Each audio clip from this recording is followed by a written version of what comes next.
Buenas noches, gracias por estar en nuestra sintonía. Llegamos al día jueves y más o menos han sido los mismos temas los que se han mantenido durante la semana. Y la política ha marcado y ha marcado harto la agenda durante estos días. Bueno, porque el lunes se inscribieron las candidaturas al Parlamento. Bueno, las presidenciales se terminaron de inscribir el día domingo, con la de Marco Enrique Minami, que fue la última, a pesar de que el plazo vencía el lunes, y también se inscribían las de consejeros regionales, pero han sido fundamentalmente las de los candidatos a diputados y senadores las que han ido marcando la pauta en estos días. Además, por supuesto, de las controversias sobre el financiamiento de las campañas presidenciales, un tema del que también nos vamos a hacer cargo durante el programa de hoy. Sin embargo, una de las tantas discusiones que se ha dado durante la semana, es si realmente los partidos están respetando el espíritu de la ley de cuotas, que establece que no puede haber más de un 60% de un determinado género, o dicho en simple, que al menos tiene que haber un 40% de candidatas mujeres.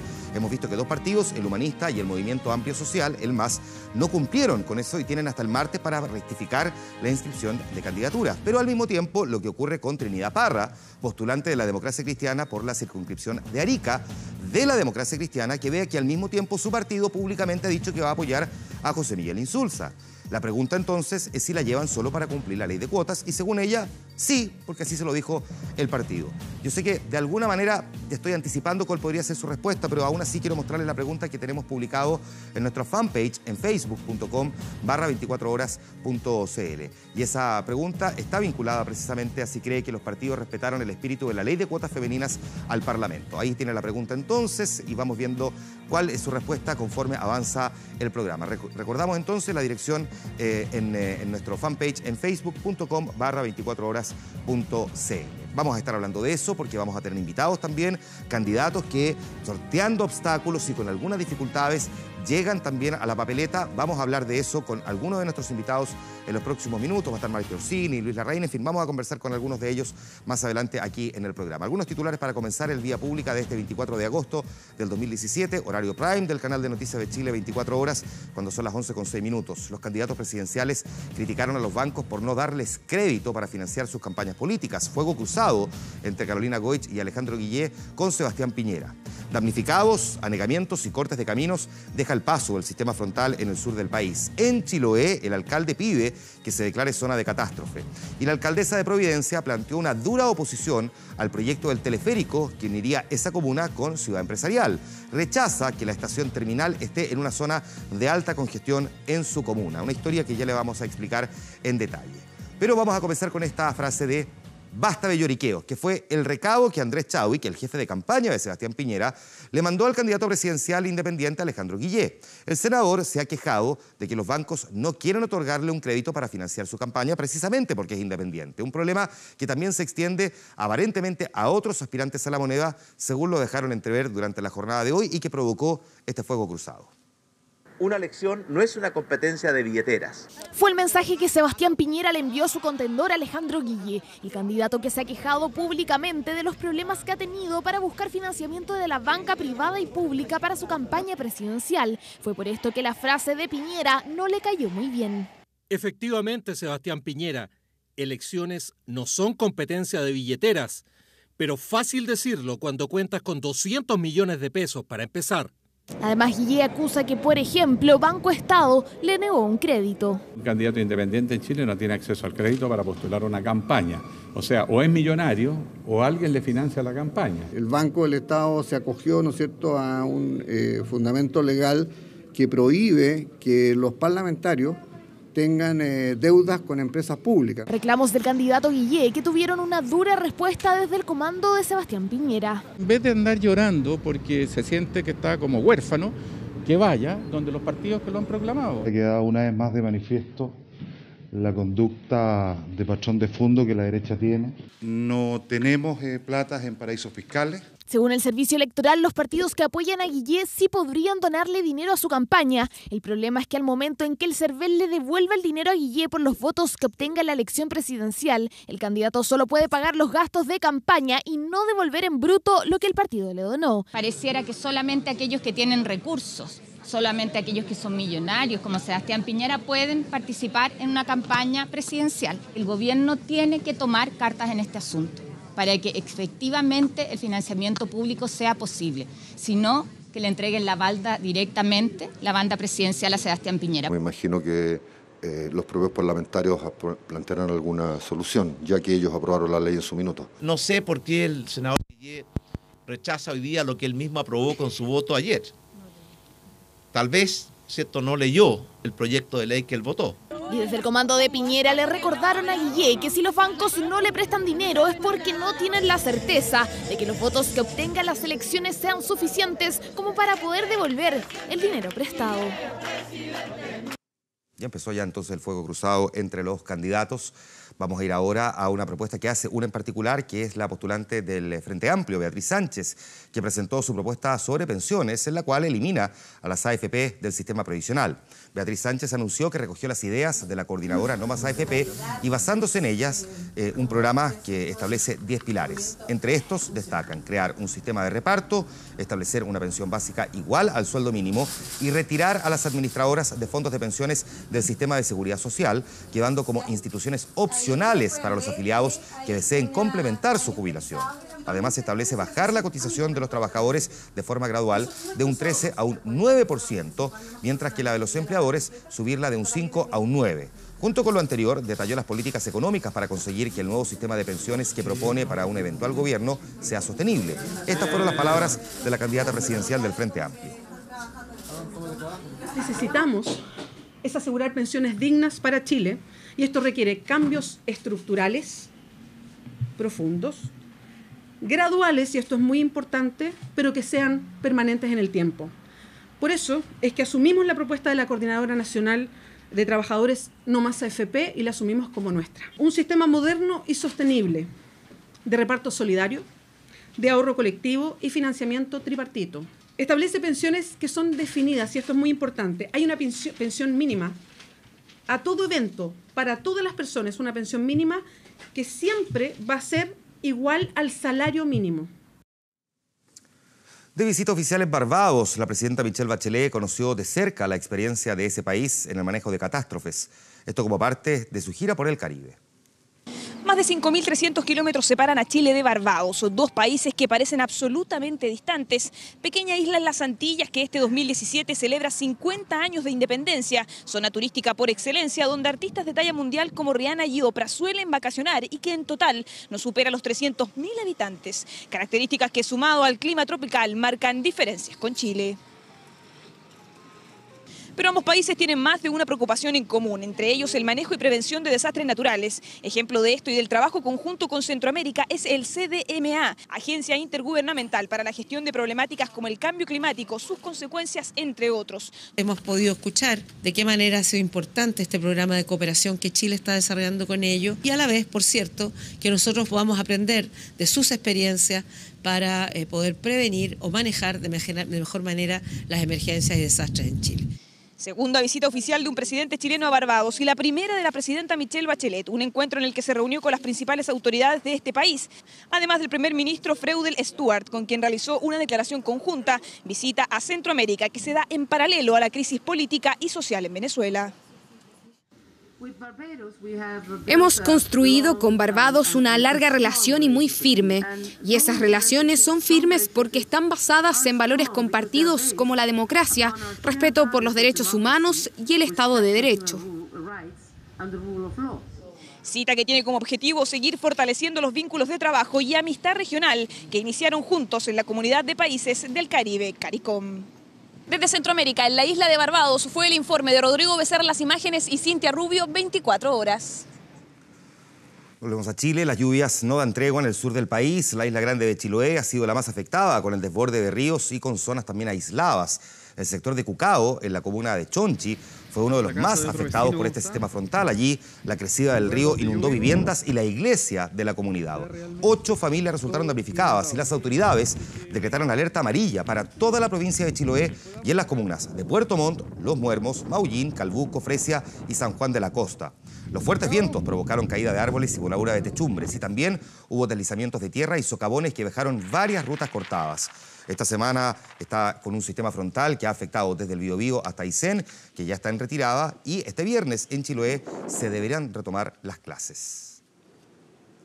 El agua caída ha sido muy, pero muy importante. Nosotros los chilotes no nos quejamos por el agua ni el viento, pero en estas oportunidades nos ha dado muy, pero muy fuerte. Y es por eso que estamos llamando a que sea declarada zona de emergencia la provincia completa de Chiloé. En la isla Tenglo, en Puerto Montt, un deslizamiento de tierra provocó que una casa en tanto se derrumbara y cayera al mar, mientras que otra terminó colgando. Al momento de la emergencia no había personas en las viviendas afectadas, ya que se encontraban trabajando para evitar su caída. Pero producto de las intensas lluvias que afectan a la zona, el terreno terminó cediendo, tal como vemos en pantalla. 7 familias resultaron afectadas y fueron evacuadas hasta casas de algunos familiares. Hasta el lugar llegaron los equipos de emergencia para retirar los escombros y resguardar las pertenencias de los damnificados.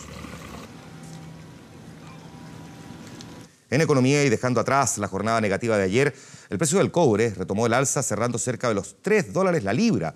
El metal rojo se cotizó en $2,98 en la Bolsa de Metales de Londres, lo que representa un avance de un 0,34%. Con este resultado, la materia prima se mantiene en su mayor nivel en 33 meses. A juicio de los expertos, los fundamentos que explican los avances del cobre se mantienen con la mirada de una eventual mayor demanda por parte de China.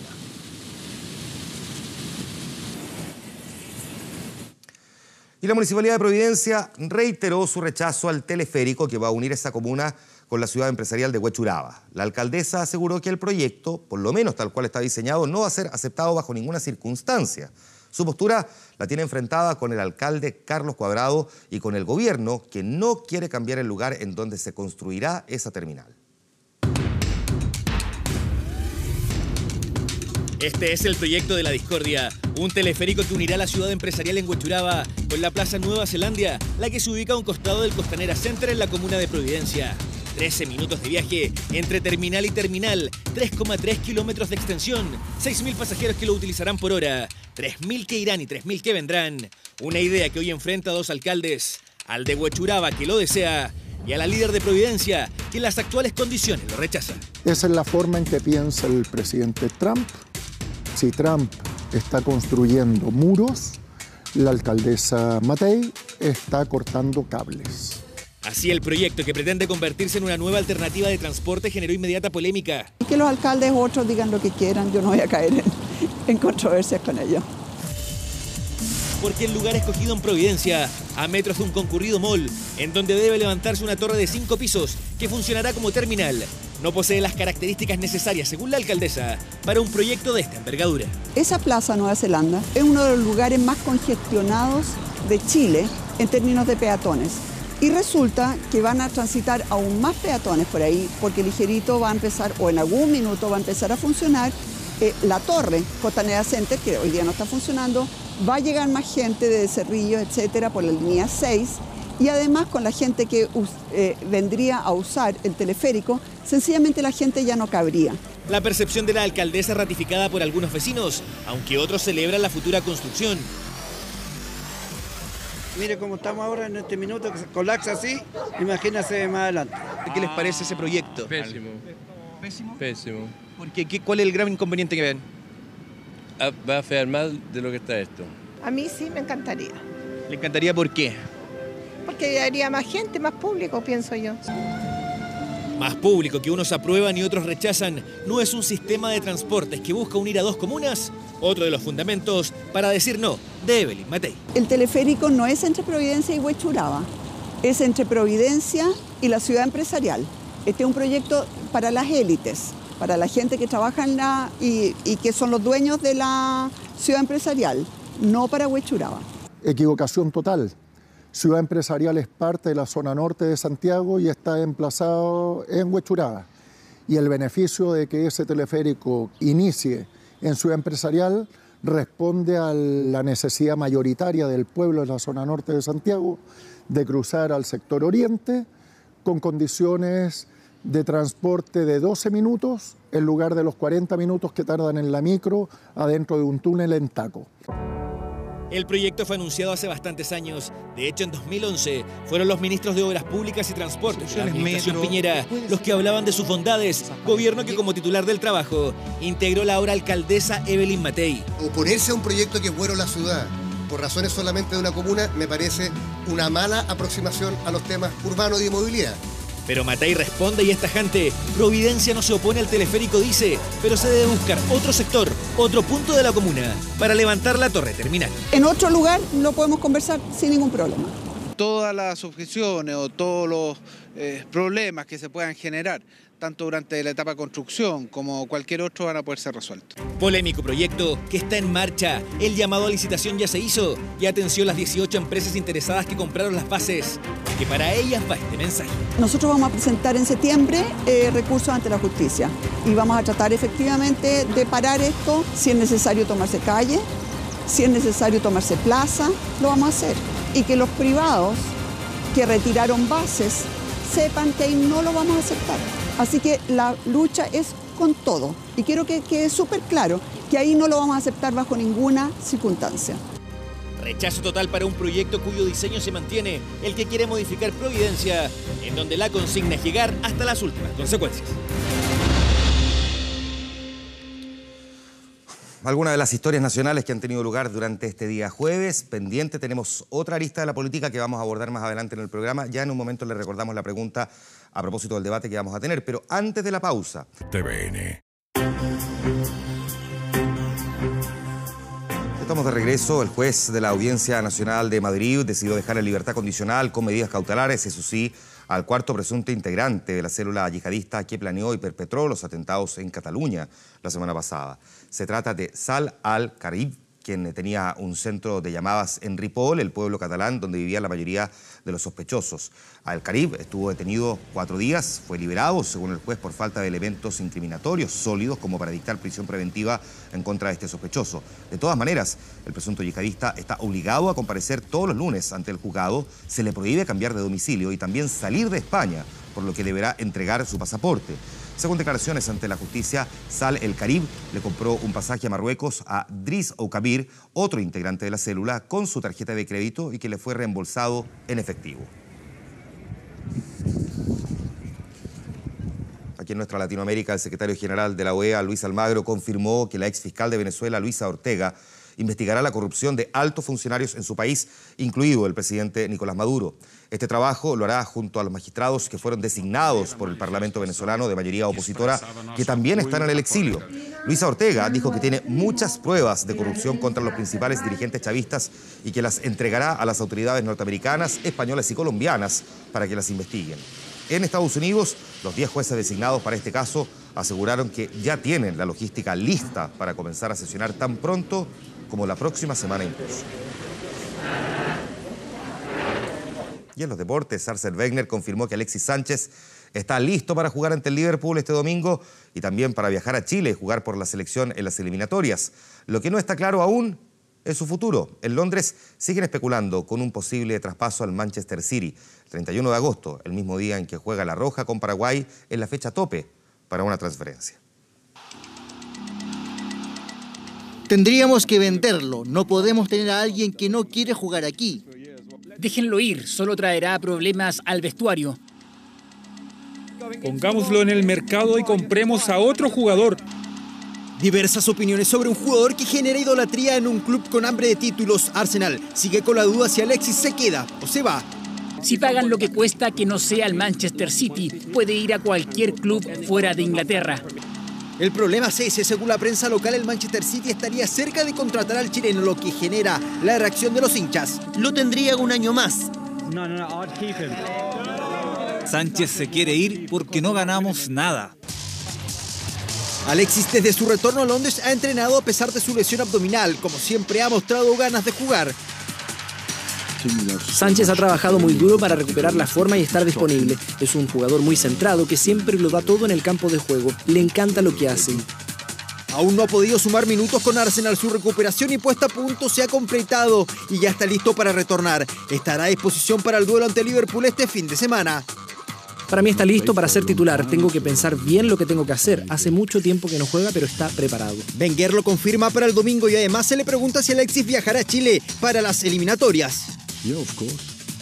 Por supuesto, Chile está en una parte importante de las eliminatorias. Todavía no han terminado y él está disponible para viajar a Chile.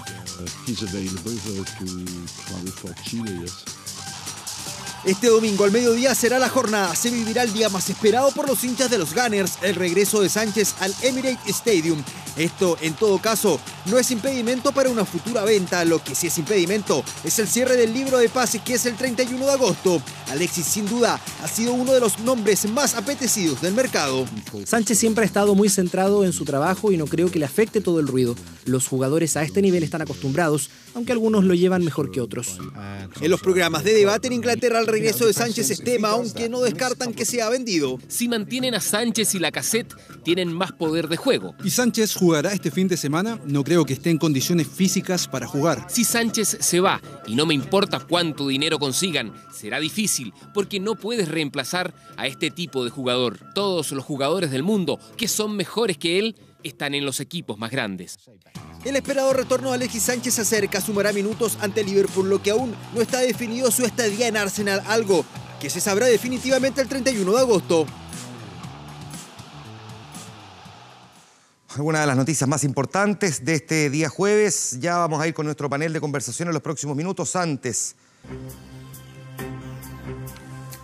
vamos a hablar de política. Voy a presentar al tiro a nuestros invitados esta noche. Están con nosotros Luis Larraín, candidato a diputado por el Distrito 10 en cupo de Evópoli, Providencia, Ñuñoa, Santiago, Macul, San Joaquín, La Granja. Gracias, Luis, por estar aquí. Bienvenido. Gracias a ustedes. Buenas noches. Está con nosotros también Viviana Yacaman, directora del área de calidad de la democracia de la Fundación Chile 21. Bienvenida, gracias por estar aquí. Gracias a ti. Buenas noches. Maite Orsini, candidata a diputada por el Distrito 9. Esto es Conchalí, Renca, Huechuraba, Cerro Navia, Quinta Normal, Lo Prado, Recoleta, Independencia. Maite, gracias por estar aquí. Bienvenida. Buenas Gracias noches. a ustedes por la invitación. Buenas noches. Y está con nosotros también Mario Desbordes, secretario general de Renovación Nacional, candidato a diputado por el Distrito 8, Maipú, Lampa, Cerrillos, Tiltil, Colina, Quilicura, Pudahuel y Estación Central. Mario Desbordes, gracias por estar aquí. Bueno, esperábamos el día lunes, pero como se atrasó hasta última hora la inscripción... A la 1 salimos del CERVEL. Perdón, así que lo pelamos con Pepe Auti y con Mauricio Morales.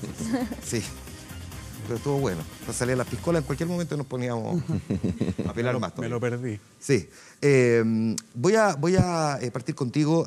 Después de estas 48 horas, donde de alguna manera ha ido decantando, ya sabemos cómo han quedado conformadas las candidaturas, ¿hay algo que te haga ruido? Digo, porque probablemente una de las cosas que más se ha mencionado en estas horas sea el si efectivamente se está cumpliendo el espíritu de la ley de cuotas. Lo conversamos antes de la campaña, del inicio de la campaña, de la inscripción probablemente tal, en medios de comunicación, con varios dirigentes políticos. Este tema de la cuota es un hito importante, era necesaria, pero no es fácil. La presidenta Bachelet, que impulsó esta iniciativa, nunca ha podido tener un gabinete paritario de ministros, subsecretarios, que es harto más fácil de designar que un candidato al Congreso, que proponer, digamos. Nos cuesta a los partidos, y no por un tema que los partidos no queramos. Yo he escuchado hoy día a algunos especialistas, leí a otros en el vespertino, y te dicen, no, lo que pasa es que los partidos... La segunda, porque es el único vespertino que hay en Chile. Qué lindo nombre. Y señalaban, fíjate, con mucha soltura de cuerpo, que los partidos no hacíamos un esfuerzo por buscar mujeres. Y eso es completamente falso. Se hace un esfuerzo enorme por buscar buenas mujeres competitivas. Uno de los expertos decía, no buscan mujeres competitivas. Y es un experto en ciencia política. Y uno entiende que si es experto en ciencia política comprenderá que en un sistema proporcional como este, al revés, tenemos que buscar la gente más competitiva posible, de manera que la suma de todos los candidatos contribuya al mejor resultado. Tenemos un problema estructural en nuestra sociedad, que es un machismo ya enorme, que cuesta muchísimo remover. Hay ejemplos que nos tocó vivir ahora en el partido que son lamentables, pues candidatas estupendas en la sexta región, core en ejercicio, y te dice, pucha Mario, es que yo no puedo estar 3 días en Valparaíso porque yo estoy a cargo de mi hijo y no puedo nomás, pues. ¿Y cómo lo hago? Y una mujer brillante, que estoy seguro que sería una estupenda diputada, tiene los votos. Y no puede, por darte uno de muchos otros ejemplos, solo la necesito a ella por este dato de que hay que estar 3-4 días en Valparaíso para quienes son de fuera de Santiago. Porque el santiaguino puede ir y volver al Congreso y llega en la noche a dormir. Pero quien es de Arica, quien es de Concepción, incluso que no está tan lejos, debe quedarse en Valparaíso 3-4 días a la semana.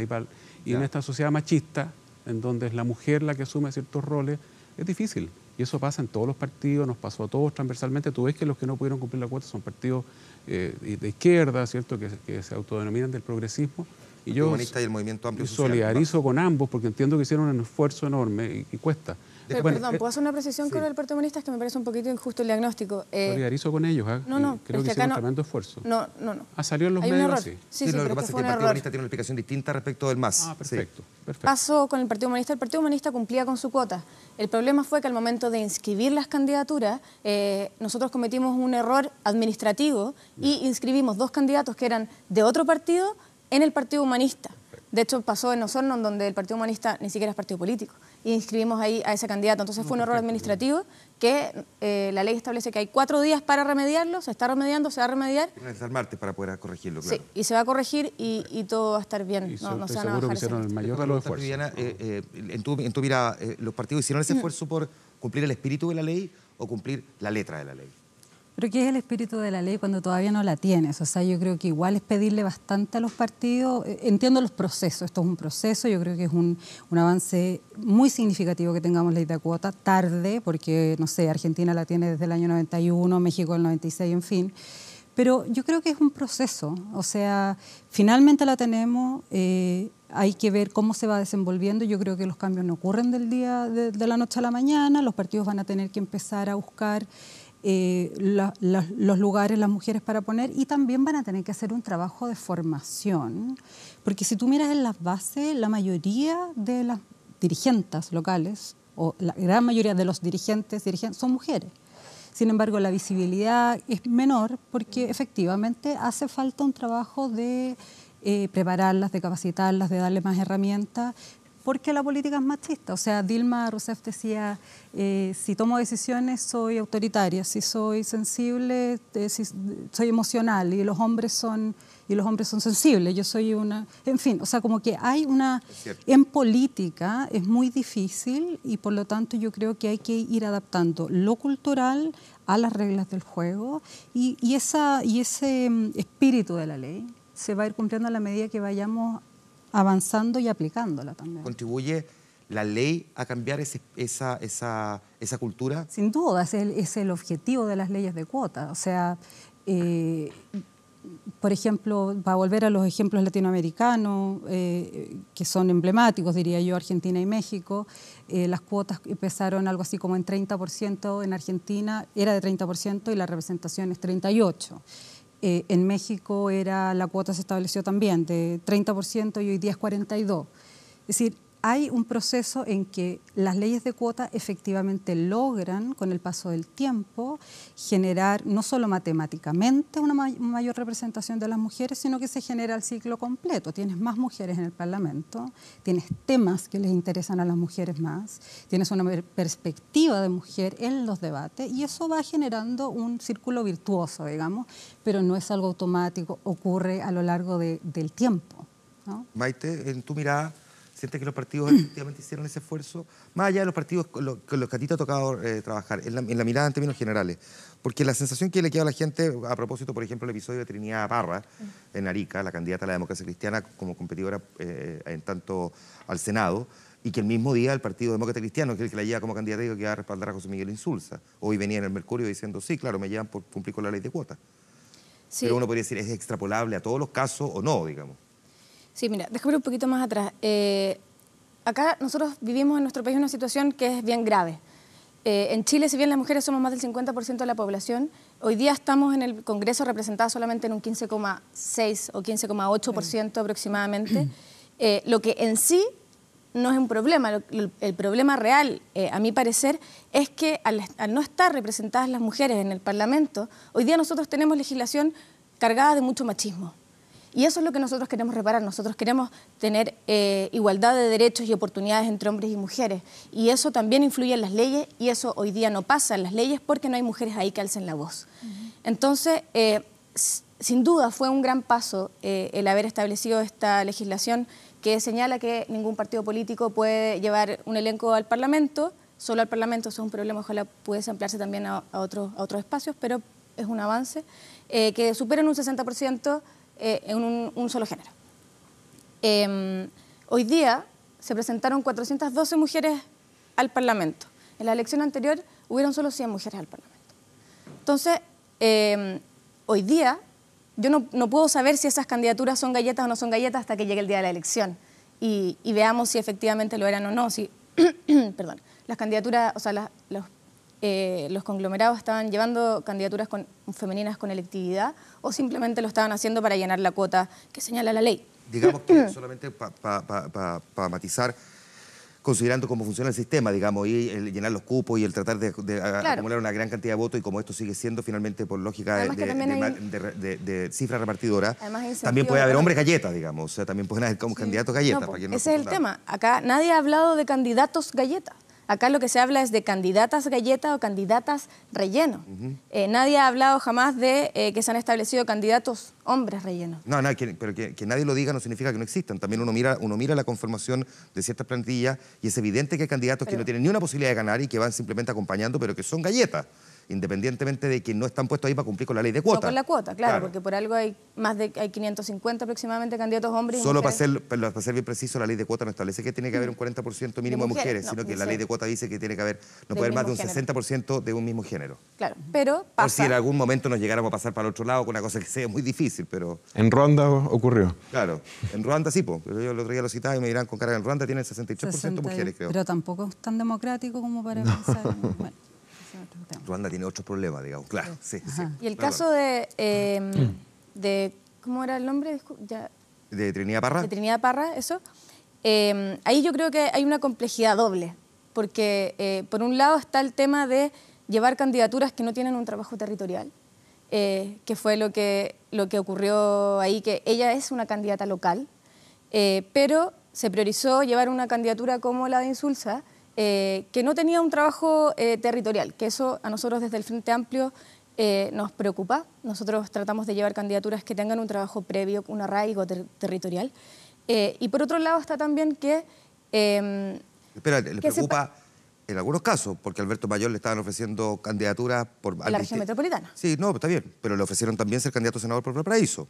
O sea, digo, le preocupa, pero parece que no en todos los casos. Tiene un trabajo, el Frente Amplio tiene un trabajo territorial en Valparaíso. Nosotros tenemos un municipio en Valparaíso. Sí, claro, tiene un trabajo territorial porque fue precandidato presidencial, pero en estricto rigor, como él mismo dijo, no quiero hacer turismo electoral. Esa frase la inventó Alberto Mayor. Sí, pues, pero nosotros, como el Frente Amplio, si tenemos un lugar en el que tenemos trabajo territorial, es en Valparaíso. Nosotros tenemos la municipalidad de Valparaíso con nuestro alcalde Jorge Charp. Entonces, nosotros tenemos un trabajo de años en Valparaíso, el Frente Amplio. Y además, Alberto Mayor hizo una carrera presidencial y estuvo en todos los lugares de Chile. Él venía haciendo un trabajo territorial. El Partido Socialista también tiene trabajo territorial en Arica. El problema es que José Miguel Insulza, él no tenía el trabajo territorial, pero tienen diputados ahí. No, pero esta era la DC. El problema es la candidata de la DC, que sí tenía un trabajo territorial y la DC decide... La DC decide apoyar al candidato que no solamente no es de su coalición, o sea, bueno, es de su coalición, pero no de su lista, porque la nueva mayoría va en 2 listas y la DC no va en la misma lista que el Partido Socialista. Decide apoyar a su candidato que no solamente no es el candidato local, sino que es el candidato que ni siquiera es de su lista. Entiendo. Y además se evidencia con esa jugada que efectivamente esa candidata era una candidata que no tenía electividad. Ahora, entiendo el punto. Entonces era una candidata galleta, al parecer, por lo que se vio en la prensa. Luis, toca más que deriva en otro tema también que creo que es interesante. Ya vamos a mirar, digamos, los desafíos que tienen ustedes, pero esta lógica que decía del turismo electoral, el de llevar candidatos no necesariamente en zonas donde haya un arraigo del propio postulante en ese lugar. Este es un debate propio que a ti te tocó vivir, pero que además también se puede extrapolar a montones de otras realidades. ¿Cómo se enfrenta cuando, en el caso tuyo, por ejemplo, había una dificultad para poder inscribir una candidatura, visto que tú querías ir por Ciudadano y Ciudadano no estaba reconocido en la región metropolitana? Sí, bueno, mi argumento justamente para buscar la forma de viabilizar la candidatura en el territorio en el que yo estaba trabajando y donde vivo, donde trabajo, donde estudié, fue buscar la forma de digamos, aceptar el ofrecimiento en este caso de Evópoli, de tomar un cupo independiente. Lo que te ha valido, sin embargo, varias críticas porque al mismo tiempo ha dicho que no va a votar por el candidato de Evópoli, el candidato presidencial, que es Sebastián Piñera. Así es, me ha valido varias críticas, algunas justas, otras injustas. Yo creo que, en fin, cada coalición tiene su lógica propia. Tenemos coaliciones como la Nueva Mayoría, que en realidad van 2 listas. En una lista van 3 partidos, 2 de los cuales apoyan al candidato presidencial de la otra lista.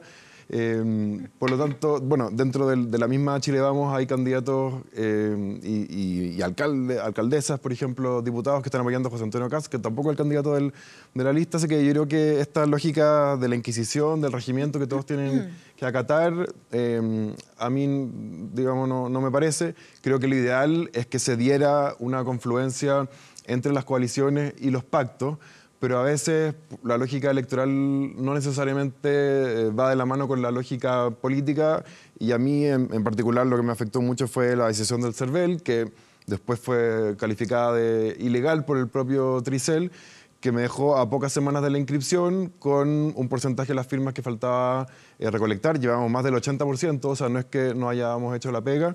Y al final la alternativa era no competir, pero después de uno haber dedicado todo su tiempo, todos sus ahorros, toda su energía, varios meses de trabajo, y también ver que hay una necesidad de representar ciertos valores y cierta diversidad, lo mismo que el tema de las mujeres. Creo que también es importante que hayamos candidatos de la diversidad sexual en el Congreso, así como que haya personas con discapacidad, que haya personas, no sé, migrantes, de pueblo originario, en fin. Y para mí ese valor era superior a no cumplir el purismo que a mí me habría gustado de ir en la coalición que más me representa. ¿Tiene impacto o no tiene impacto en una candidatura que un postulante que va por un partido no respalde al candidato presidencial del partido? El reproche se lo puedo hacer más a Evópolis que al candidato. Pero mis aliados tomaron una decisión que yo no cuestiono. Luis no es una persona que venga de la izquierda, no viene llegando, con todo el respeto y por mis amigos del Partido Socialista, desde el Partido Socialista a una lista nuestra. Es una persona que estaba con un partido que es Ciudadanos, que yo tampoco siento tan distante de nosotros. Así que partiendo de eso, yo no hago un cuestionamiento respecto a aquello. Lo segundo es que más que criticar a Luis por estar o no con Sebastián Piñera, y estoy seguro que esa es la posición de Sebastián Piñera, es convencer a Luis de que apoye a Sebastián Piñera por convicción, que se entusiasme y vamos a tratar y vamos a hacer el empeño. No me digas que no todavía, porque vamos a empezar además de mí, no, que ya lo he dicho muchas veces, él tomó una decisión de hacerle más caso a la UDI, de ir por una candidatura más a la derecha. Por lo tanto, si hay alguien que culpar no es a mí, sino que a su equipo estratégico. Está bien, convengamos que fue Sebastián Piñera que impulsó una serie de normas que no existían antes. Tú fuiste testigo, me tocó también en algún minuto, lo conversábamos recién afuera, conversar en ese minuto. Yo fuiste uno de mis primeros invitados al partido, a Renovación Nacional, cuando soy secretario general, para apoyar la causa del acuerdo de bien común en ese minuto. Está bien, yo fíjate que no me parece la polémica, no la comparto, y en todo caso, bienvenida a la propaganda, porque han estado hartos en los medios estos días lo que han sido partícipes de esa polémica. Pero no, a mí no me complica. Toda propaganda, no toda propaganda. No, pero esta no es mala propaganda, fíjate. Yo te insisto, Luis Larraín no viene desde el otro extremo claro. Por lo tanto, a mí la candidatura de Luis Larraín en Chile Vamos no me complica para nada, al revés, bienvenido. ¿No? Maite, después Viviana. Porque a mí lo que me llama la atención es otra cosa. Yo creo que cuando uno decide hacer una alianza electoral, más que electoral, uno hace una alianza programática. Y uno se compromete con un programa de gobierno que va a llevar adelante. Y a mí me cuesta entender que Luis, siendo un activista de la Fundación Iguales en su momento, sea parte de un proyecto programático que está en contra del matrimonio igualitario, que está en contra de la adopción homoparental. Lo que pasa, Maite, o sea, yo concuerdo contigo que lo más importante es la alianza programática, pero como ya dije, la alianza programática de la que yo era parte, que es este nuevo pacto Sumemos, avala absolutamente las banderas que yo he defendido. El problema fue un problema procedimental e incluso legal que nos impidieron competir en la región donde yo estaba haciendo el trabajo territorial. Yo no he firmado ningún tipo de compromiso programático ni alianza con Sebastián Piñera, ni con Chile Vamos, ni con nadie. Así que a mí no se me puede acusar de no cumplir algo con lo que yo no he firmado. El partido que te lleva, Luis, apoya esas banderas, por lo demás. Exactamente, y justamente por lo que tú decías de la convergencia programática es que acepté el cupo de Evópolis, que es un partido que ellos mismos han dicho que se sienten más cercanos a Ciudadanos que a la UDI. Por lo tanto, yo creo que al final había que ser pragmático. Yo veo muchas más diferencias de Evópolis con la UDI que Evópolis con Ciudadanos, por ejemplo. ¿Y por qué Evópolis entonces no hizo lista con Ciudadanos? Bueno, eso es lo que a mí me habría encantado, pero yo no soy vocero de Evópolis, por lo tanto no puedo, digamos, dar opiniones. Que hicieron un cálculo electoral y se dieron cuenta que iban a tener más yo creo que esto tiene que ver con paradigmas culturales. Todavía en Chile, y lo conversamos con Vivi antes, todavía muchos chilenos, sobre todo quizás los que están en la política, tienen una mentalidad binominal, de que está el bloque de izquierda, el bloque de derecha, y ustedes también vienen a romper un poco eso, y creo que el Frente Amplio es una buena noticia en ese sentido, porque los chilenos no somos dos tipos de chilenos que tenemos dos tipos de posturas políticas.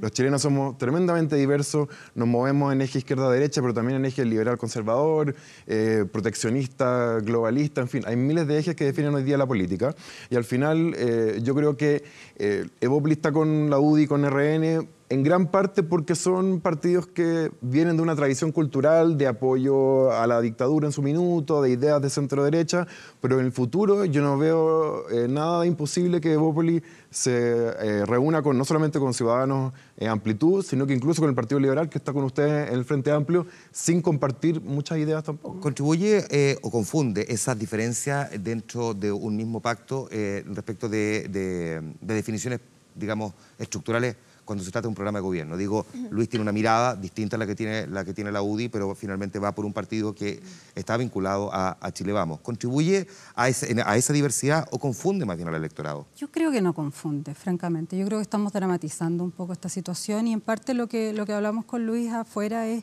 efectivamente reflejo de una mentalidad binominal que tenemos súper arraigada y de la que ni siquiera nos damos cuenta. El cambio del sistema electoral y las leyes y las reglas del juego político están generando este tipo de cosas. Están generando que los espacios para poder lograr cupos de elección, cargos de elección popular, se vayan a definir de otras maneras. Y en mi opinión, desde el punto de vista de la democracia, del valor de la democracia, me parece mucho más importante que haya un Luis Larraín en el Congreso a que haya un purismo ideológico en la papeleta electoral. Es decir, tampoco estoy diciendo que nada importa y que vamos a cruzar las fronteras ideológicas y que lo programático no importa. Por supuesto que importa.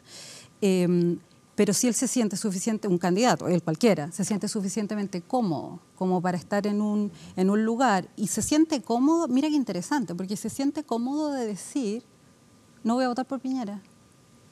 Que hay otros que yo sé, por ejemplo, que no van a votar por Guillén y que son del PS, PPD, PR, PC. ¿No lo dicen? No lo dicen. Ya. Yo ya lo había dicho, no voy a ocultarlo. Cuéntate uno.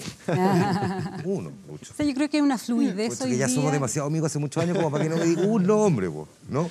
O sea, si somos amigos te puedo pedir también muchas otras cosas. Bueno, mejor dejémoslo en lo profesional delante de las cámaras. En el off los cuento. Ya, quiero agregar algo muy cortito a lo que decía Vivi, que cuando uno hace terreno, cuando uno recorre el territorio, conversa con dirigentes vecinales, va a la feria, nadie... Y ni siquiera por una cuestión socioeconómica. Mis amigos que tienen muchos estudios no tienen idea cómo funcionan los pactos, subpactos, el método DONT. Es algo muy técnico. Entonces, yo creo que la gente quiere ciudadanos que los representen en el Congreso, más allá de que dio la matemática del subpacto, que coincide o no coincide en todas las ideas. Yo creo que es ideal, pero la construcción del sistema electoral es algo matemático que muchas veces no va a calzar. Y en la historia hemos visto que no siempre ha calzado. En la lógica también de esta evolución, hoy día es estrictamente necesario, a tu mirada, en tu juicio, que el candidato que postula por un determinado distrito o circunscripción sea alguien local, sea de la zona o no. Basta con que sea alguien profesional, que haga bien la pega y que los represente como corresponde. Yo creo que depende. Lo ideal, por supuesto, es que haya un trabajo territorial, tú lo decías, Maite, porque evidentemente un candidato tiene que representar las necesidades de la población que vive y no hay manera de representarlo si no los conoces. O sea, y hay no solamente conocerlo, la estadística del lugar, es importante conocer a la persona, a los que viven ahí, experimentar lo que la gente vive. Eso es muy importante. Sin embargo, también, y esto quizás no es tan políticamente correcto, pero Chile sigue siendo un país muy centralista. Yo, sinceramente, me parece que nos hace falta mucho más que los candidatos que los diputados senadores que representan a las regiones pongan temas regionales en el debate. En la medida que no se hace, se hace de una manera muy limitada, el apego territorial yo creo que no se ve tanto. Yo creo que todavía tenemos que avanzar ahí y para eso efectivamente van a tener que haber liderazgos más de base local. Pero insisto, o sea, yo tengo esta mirada de que las cosas van a ir evolucionando porque hay un cambio tan masivo de las reglas del juego, en tanto nivel simultáneamente ocurriendo en financiamiento, en conformación de partido, en sistema electoral. O sea, hay tanto que no sabemos qué va a pasar luego. Esta elección va a ser el test. La democracia resultante que vamos a tener en Chile depende de una cantidad de variables que hoy día no logramos dimensionar. Estamos probando varias cosas, tenemos menos distritos, más grandes, más cantidad parlamentaria al mismo tiempo. ¿Dónde están los principales desafíos, dirías tú, de tu propio distrito? Ahora te pregunto como candidato, ¿dónde ves tú los mayores desafíos? Bueno, los problemas de la modificación al sistema electoral es que se crearon distritos gigantescos que tienen una diversidad enorme. Mi distrito tiene 981.000 electores. Yo vivo en el distrito, en una comuna, que es Colina. Mi mamá vive en el otro extremo, en Maipú. Cuando tú vas de Colina a Maipú, entre Quilicura, Pudahuel, vives y conoces realidades completamente distintas. Entonces, los principales problemas, si uno recorre el distrito, probablemente hay algunos que son de consenso. La delincuencia, como uno de los temas que más se oye al conversar con los vecinos en todas las comunas. El tema salud, no hay un hospital para la zona norte y te lo dice la gente de Quilicura, te lo dice fuerte la gente de Colina. El tema de transporte, ya sea el Transantiago para la gente de Maipú, ya sea para la gente de Colina, el transporte suburbano que no existe en una calidad adecuada, los tacos espantosos que sufre la gente de Quilicura todos los días. O sea, hay problemas que son transversales, pero si uno los aterriza, el problema de la delincuencia que se vive en Colina probablemente sea distinto al que tiene la gente de Quilicura. Y dentro de Quilicura no es lo mismo lo que pasa en Lo Campino con lo que pasa en la población Parinacota. O sea, los problemas son distintos, son enormes los tamaños de estos distritos. ¿Es un error generarte megadistritos? Yo creo que son pasar de 60 a 28. Yo creo que es un error por varias cosas, porque favorece de manera espantosa al incumbente. No me refiero solo a mi distrito. En general, cuando tú ves que se disminuye la posibilidad de hacer propaganda, de dar a conocer a una persona. Yo a lo mejor tengo más visibilidad en algunos programas, no son los más masivos. Gracias. No son los más masivos, no son los más masivos, lamentablemente, ojalá lo fueran. Menos mal que juegue, porque fuera lunes. Ojalá lo fueran, Juan Manuel. El más visto de este canal, te quiero decir, este programa. No lo son. ¿Cuál es el problema con aquello? Que la persona que ya lleva 4, 8, 12 años en el Congreso legítimamente, con una infraestructura, con una estructura financiada por el Estado, tiene una posibilidad distinta de que el que no logra darse a conocer frente a 981.000 electores.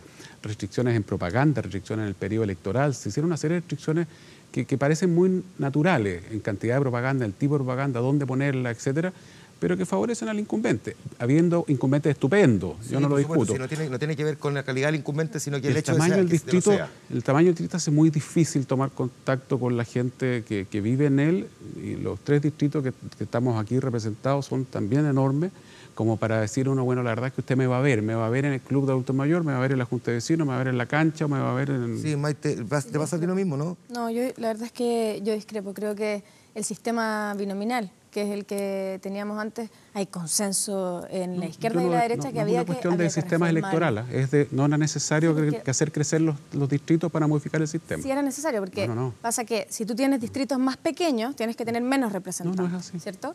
Renovación Nacional hizo una propuesta en 2013, una modificación del sistema electoral, cambiando el binominal por uno proporcional, propuesta nuestra que fue suscrita por la DC, por el PPD, por el PS y por el Partido Radical.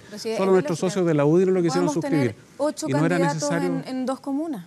No tienes por qué tener los 8 candidatos, Maite. Bueno, no importa. El sistema electoral, en mi opinión, no requería, y respeto la tuya, no requería hacer crecer esos distritos gigantes. Claro, digamos que hay distintas fórmulas, hay países como Francia que tiene un parlamentario por distrito y son montones de parlamentarios que son distritos más pequeños, pero Maite, continúa. Bueno, pero el problema que teníamos antes era que teníamos distritos pequeños con 2 parlamentarios, entonces tenían oportunidad de salir electos quienes pudiesen alcanzar grandes mayorías del 40%, 30%. Entonces, y en el caso de los senadores, en las comunas donde habían 4, o sea, en las regiones donde había 4 senadores estaban divididas en 2, Valparaíso, Quinta Cordillera, Quinta Costa, entonces igual se elegían al final 2 por lado, ahora no, ahora son todos y se agrega 1 en el caso de Valparaíso. Hoy día, aquellos conglomerados más pequeños o aquellos sectores de la sociedad más pequeños, tenemos oportunidades de tener un escaño en el Congreso, porque hoy día yo con el 17% de los votantes por cada una de esas comunas yo puedo ser parlamentaria.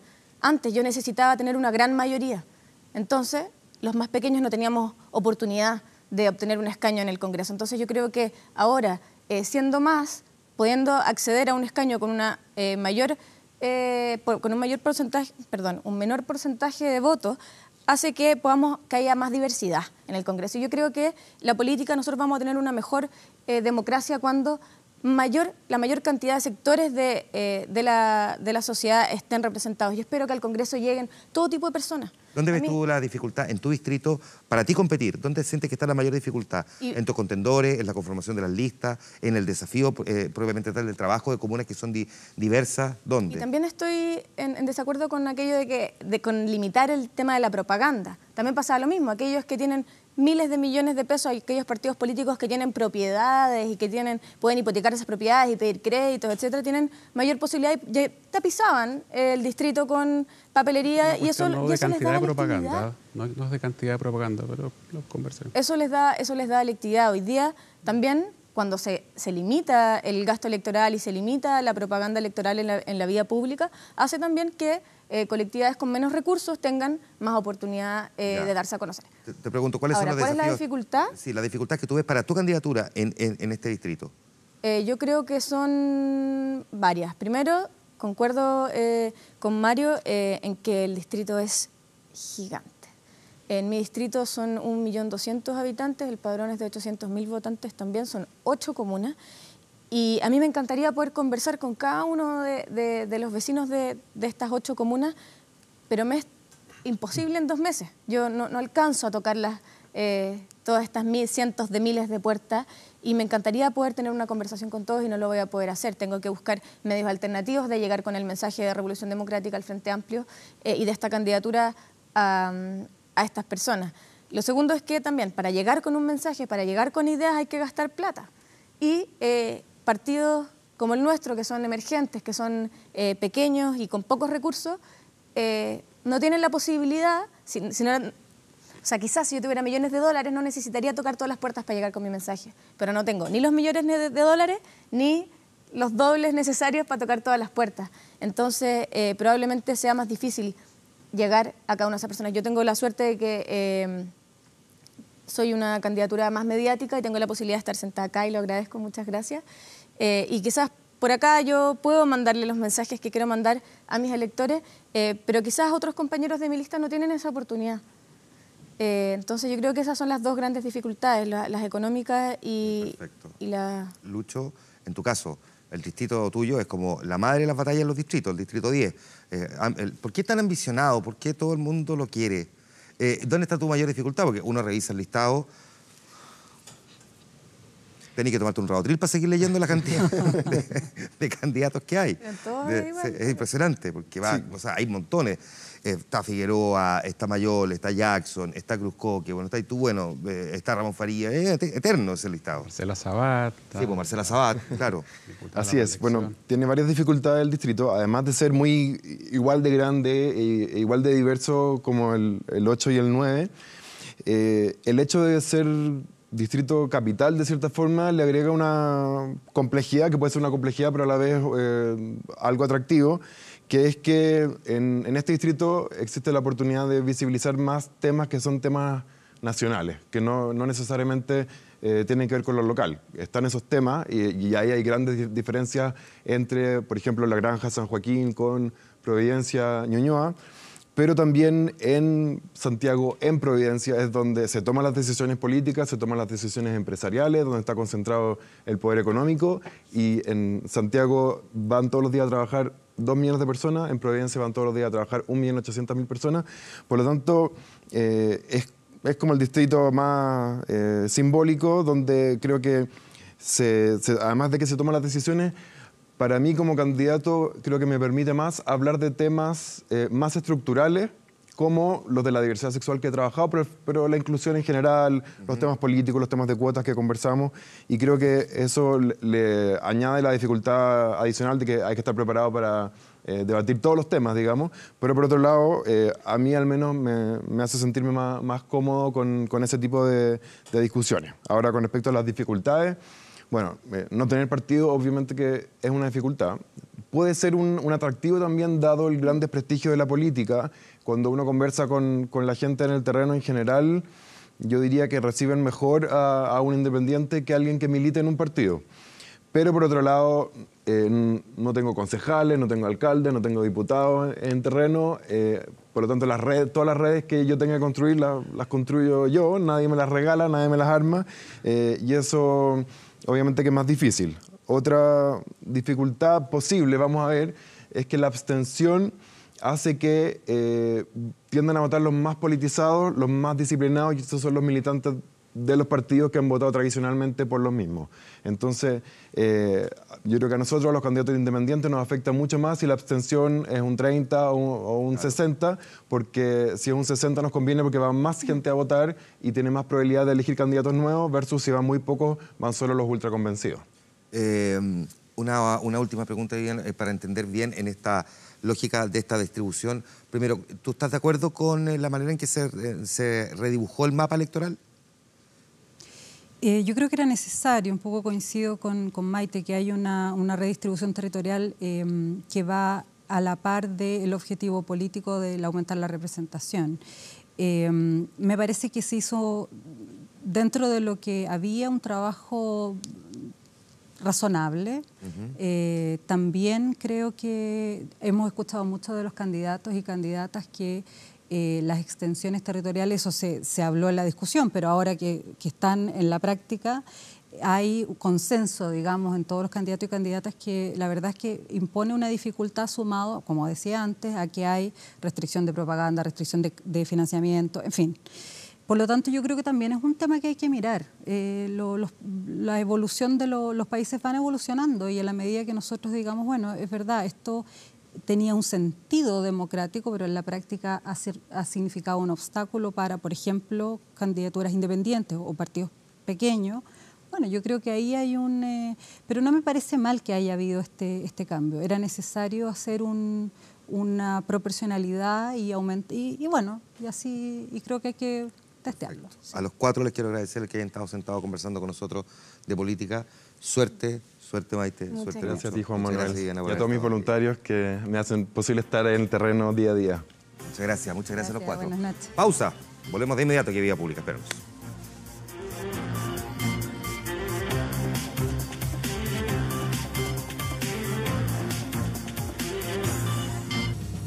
Entramos a la parte final del programa. La respuesta a nuestra pregunta en nuestro fanpage en facebook.com/24horas.cl. ¿Cree que los partidos respetaron el espíritu de la ley de cuotas femeninas al Parlamento? Y aquí viene la respuesta. No, un 85%. Nada que decir.